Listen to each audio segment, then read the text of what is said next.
नमस्कार, मैं हूं आलोक त्रिपाठी और आज हम बात करेंगे उत्तर प्रदेश भाजपा के वरिष्ठ नेता एवं जल शक्ति मंत्री स्वतंत्र देव सिंह से। आपका ईटीवी में बहुत बहुत स्वागत है। आपका भी स्वागत है आलोक जी। आ, लोकसभा चुनाव के 4 चरण आज संपन्न हो गए हैं। लगभग आधे से ज़्यादा चुनाव हो गया है। अभी उत्तर प्रदेश में भाजपा की क्या स्थिति देखते हैं आप? देखिए, चारों चरण में जनता जनार्दन का स्नेह और आशीर्वाद से ईवीएम पर कमल को दनादन दबाया गया है और ईवीएम कमल के फूल से भर गया है। और सपा जो है और अलायंस है जो इन्हीं का, ये सफाया हो चुका था, सोपड़ा साफ हो चुका है। और इनका चेहरा आप देखकर भाप सकते हैं कि ये कितना निराशा में है और कितने निराशावादी हो चुके हैं। आप कह रहे हैं कि ईवीएम कमल से भर चुका है, तो ईवीएम पे बड़े आरोप लगते हैं कि ईवीएम मोदी जी जो है ईवीएम में पहले से ही वो कह रहे हैं कि 400 पार, तो कहीं ना कहीं कोई साजिश तो नहीं है? नहीं, इसके पीछे आप कारण देखेंगे।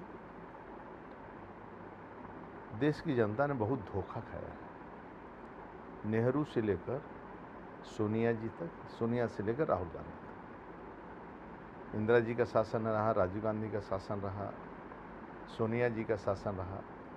आप पूरी काल देश का बहुत अपमान किया इन्होंने।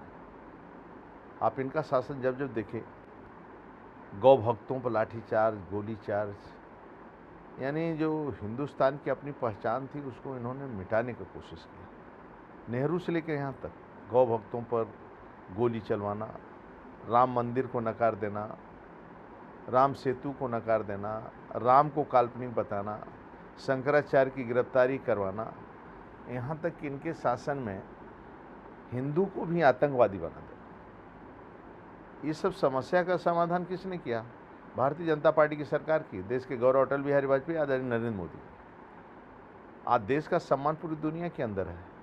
और आदरणीय मोदी जी के आने के बाद एक चाय बेचने वाला, गरीब परिवार में जन्म लेने वाला, जब देश का बागडोर अपने हाथों में लिया उन्होंने, तो आज देश का धीरे धीरे सम्मान बढ़ा।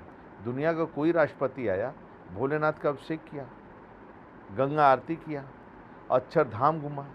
तो देश की जो पहचान है, संस्कृति, उसको पहचान करवाने के लिए, और दुनिया में कहीं भी गए आदरणीय मोदी जी, भारत माता का जय, वंदे मातरम, पशुपतिनाथ मंदिर के दर्शन करना, दुबई में मंदिर का निर्माण करवाना, ये सबसे देश का सम्मान बढ़ा। आप पार्टी के लोकप्रिय नेता हैं, जमीन से जुड़े हुए व्यक्ति हैं और सबसे ज़्यादा जो पार्टी के नेता प्रचार कर रहे हैं उनमें से एक हैं। तो आपने सभी जिलों के लगभग दौरे किए हैं। आपको नहीं लगता है कि ऐसी जो रिपोर्ट्स आ रही हैं कि तीसरी बार कैंडिडेट चुनाव में उतरे हैं, कई कई कैंडिडेट चौथी बार हैं, तो लोगों को भाजपा से भले शिकायत ना हो लेकिन कुछ प्रत्याशियों से शिकायत है, आपको ऐसा कहीं सुनने को मिला? हमें तो कहीं दिखाई नहीं दे रहा है। हमारे प्रत्याशियों की भी लोकप्रियता है, आदरणीय मोदी जी की लोकप्रियता है, आदरणीय योगी जी की लोकप्रियता है, और जनता जनार्दन का आशीर्वाद है। कार्यकर्ताओं की परिश्रम की पराकाष्ठा है, जिसके आधार पर हम चुनाव जीत रहे हैं। 80 की 80 सीटों उत्तर प्रदेश में जीत रहे हैं। इसके पीछे एक और कारण है, जो हमारे लाभार्थी हैं, जिनको लाभ मिला है। आप बताइए, आज़ादी के बाद आज तक अब मेरा अपना पक्का मकान नहीं है, हमारे पास शौचालय नहीं था, गैस का कनेक्शन नहीं था, बिजली का कनेक्शन नहीं था, बैंक का अकाउंट नहीं था। आज आदमी मोदी जी के आने के बाद करोड़ों लोगों का अपना बैंक का अकाउंट है, करोड़ों लोगों का अपना गैस का कनेक्शन है, करोड़ों लोगों का बिजली का कनेक्शन, करोड़ों लोगों का आवास बन चुका है, शौचालय बन चुका है, आयुष्मान का 5 लाख का कार्ड मिल चुका है, घर घर नल का कनेक्शन मिल चुका है, और 80 करोड़ लोगों को 2020 से अभी तक भोजन फ्री मिल रहा है, अन्न फ्री मिल रहा है, और 5 साल तक और मिलता रहेगा। ऐसा कौन होगा? जीवन में एक किसान अपना 2 काम कर लेता है तो ऐसा लगता है कि जीवन धन हो गया, चारों धाम अब वो कर लिया। बेटी की शादी और घर का पक्का मकान बनवा ले एक किसान तो खुशहाल। आदरणीय मोदी जो सब कर दे रहे हैं, राज्य के अंदर योगी जी कर दे रहे हैं, आज वो खुशहाली है। बेटी भी जन्म से लेकर पोषण आहार, अन्नप्राशन, थोड़ी बड़ी हुई तो उसके जूता मोजा सभी की व्यवस्था, कपड़ा की व्यवस्था, पुस्तक की व्यवस्था, मध्याह्न का भोजन, थोड़ी बड़ी हुई तो उसके शादी की व्यवस्था, मुख्यमंत्री विवाह कन्या विवाह मतलब समारोह, तो उसका डीएम पायल खरीदे, डीएम पंडित जी की व्यवस्था करे, जयमाल की व्यवस्था करे, भोजन की व्यवस्था करे, भंडारे की व्यवस्था करे, और पूरा फोर्स लगाकर सुरक्षित उनका विदा भी करवाए। और सांस्कृतिक प्रोग्राम की चिंता करें और सब मंत्रिमंडल उपस्थित होता है। लेकिन अध्यक्ष जी, इन सब चीज़ों की बात तो ये जो योजनाएं अपनी जगह पे हैं, लेकिन अभी ये किसानों की जो समस्या सबसे बड़ी थी, पिछले चुनाव में भी मोदी जी ने वादा भी किया था कि छुट्टा पशुओं से निजात दिलाएंगे, वो समस्या अभी तक यथावत है। आपको भी इसकी शिकायतें मिलती है? देखिए 22 का रिजल्ट आप देखिए, 22 का रिजल्ट देखा है आपने? 22 का रिजल्ट उम्मीदों वाला था कि शायद अभी नहीं हो पाए तो आगे कर देंगे। नहीं तो हम कर ही रहे हैं, आज भी कर रहे हैं, कल भी करेंगे। आप समस्या से हर गांव में गौशाला है, गौशाले के लिए पैसा मिल रहा है और हर गांव में है, और इसमें जनता जनार्दन का सहयोग भी है। सरकार और जनता जनार्दन दोनों मिलकर इस सेवा कर रहे हैं, गौ माता की सेवा कर रहे हैं। आज खुशहाली है लोगों के अंदर, थोड़ा कठिनाई और है और उसको दूर कर देंगे, लगता है थोड़ा और कठिनाई तो और दूर कर देंगे। जैसी किसानों की समस्या रहेगी, किसानों की समस्या का समाधान हम नहीं करेंगे तो कौन करेगा? आप सपा बसपा कांग्रेस का शासन देखा है ना, 70 के पहले क्या देखा था? लूट खसोट, कोई सुनने वाला नहीं था, न गऊओं की कोई व्यवस्था कर रहा था, न कोई किसानों की व्यवस्था कर रहा था। आज कम से किसान सम्मान निधि मिल रहा है, किसानों का समय से परचेजिंग हो रहा है, उनको दाम बढ़ाकर दिया जा रहा है। गन्ना किसानों का पेमेंट हुआ, आज तक इतना पेमेंट नहीं हुआ। गन्ना खरीदारी भी समय से हो रही है, पेमेंट भी हो रहा है। कुछ किसानों को बकाया रहता तो वो भी पेमेंट हम करते हैं। यानी गंभीरतापूर्वक सरकार किसानों के प्रति चिंतित रहती है, गांव गरीब किसान खेत और खलिहान के प्रति चिंतित रहती है। लेकिन और थोड़ा आपके खिलाफ एक बहुत बड़े जो वोटर वर्ग है, उसको ये भ्रमित किया जा रहा है कि ये 400 पार का एजेंडा, ये जो नारा इसलिए दिए हैं कि संविधान बदलना चाहते हैं। दलित वर्ग को गुमराह के लिए राहुल गांधी हों या अखिलेश यादव हों, ये लोग बराबर अपनी सभाओं ये बात कहते हैं। ये इस पे क्या कहेंगे आप? पूज्य बाबा भीमराव अम्बेडकर का सम्मान किसने किया? पंचतीर्थ घोषित किसने किया? दुनिया के अंदर संयुक्त राष्ट्र में जयंती उनकी मनाई जाए, बाबा भीमराव अम्बेडकर की जयंती पूरी दुनिया के अंदर मनाई जाए, इस किसने आग्रह किया? आज पूरी दुनिया के अंदर जयंती मनाई जाती है। आज बाबा भीमराव अम्बेडकर के सपनों को साकार कर रही है। उनका था यही ना, पंडित दीनदयाल उपाध्याय पूज्य बाबा भीमराव अम्बेडकर का सपना यही था ना, पंक्ति के व्यक्ति को न्याय मिले, सम्मान मिले, भज पर भोजन मिले, रहने कुछ, सामाजिक राजनीतिक आर्थिक। आज सामाजिक दृष्टि से भी आप देखेंगे, देश का प्रधानमंत्री स्वच्छता कर्मियों का धरती पर उतरकर दीप फंकू में पैर धोता है। काशी विश्वनाथ कॉरिडोर में 3 साल, मतलब 3 साल जो कोरोना के काल में संघर्ष 3 महीना करते रहे और उसमें मंदिर का निर्माण करते रहे, उन कर्मचारियों के साथ बैठकर भोजन किसने किया? देश का प्रधानमंत्री किया। मंत्रिमंडल पूरा था, किसी के साथ नहीं किया हुआ। तो गरीबों को सम्मान भी देते हैं।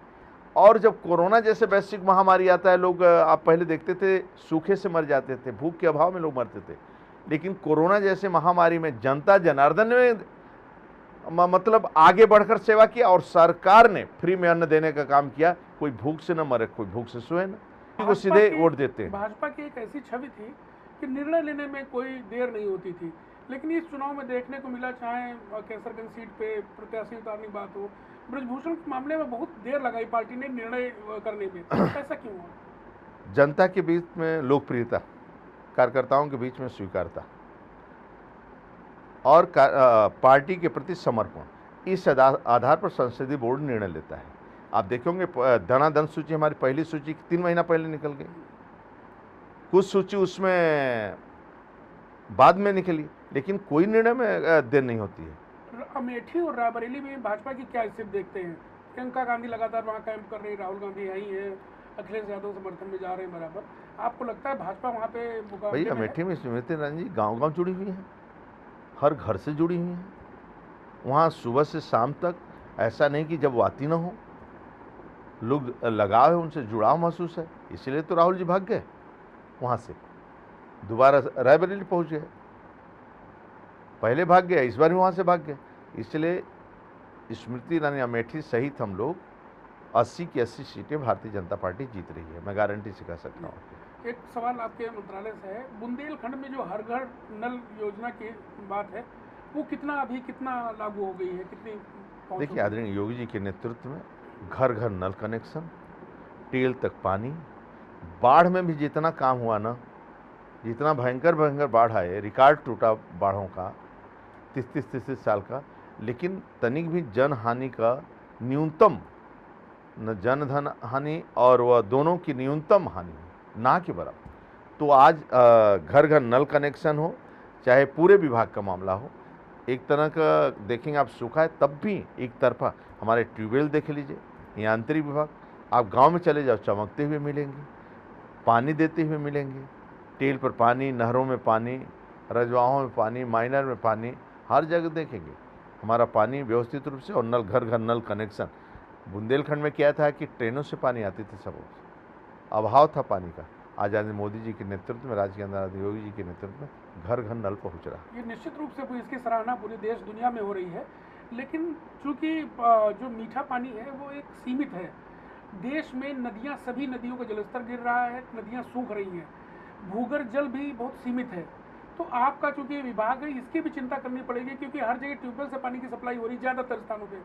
तो भूगर्भ जल एक सीमित है, इसके लिए क्या कर रहा है आपका मंत्रालय कि ये जो भंडार है ये खाली हो रहा है, और ये भविष्य के जो हमारी भावी पीढ़ियां हैं उनको भी पानी मिलता रहे, तो इसके लिए क्या देखिए, आदरणीय मोदी जी समय समय पर जन जागरण करते रहते हैं, जल संचय के बारे में, वृक्षारोपण के बारे में, नदियों को जीवित करने के लिए। लगभग 60 नदियाँ के ऊपर सरकार ने और सामाजिक संगठनों द्वारा योजना बनाकर उस नदियाँ पुनः जीवित हो।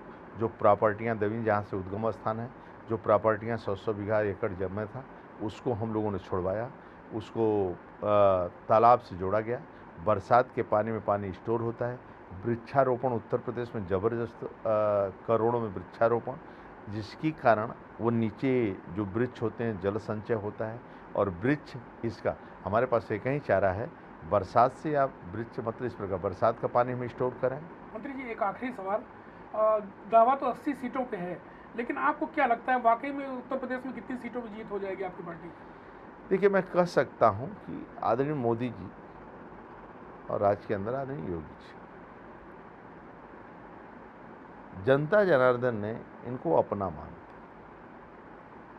जात से ऊपर उठकर राष्ट्रवाद के लिए सोचता है। वो जानता है कि भारतीय जनता पार्टी है तभी जनता जनार्दन सुरक्षित है। इसलिए जनता जनार्दन के स्नेह और आशीर्वाद और कार्यकर्ताओं की परिश्रम की पराकाष्ठा के आधार पर, और आदरणीय मोदी जी, योगी जी, हमारे नेताओं की लोकप्रियता के आधार पर मैं कह सकता हूँ 80 की 80 सीटें जीतूंगा। हमारा इतिहास, हमारे पूर्वज हैं। मंत्री जी, हमसे बात करने के लिए बहुत बहुत धन्यवाद।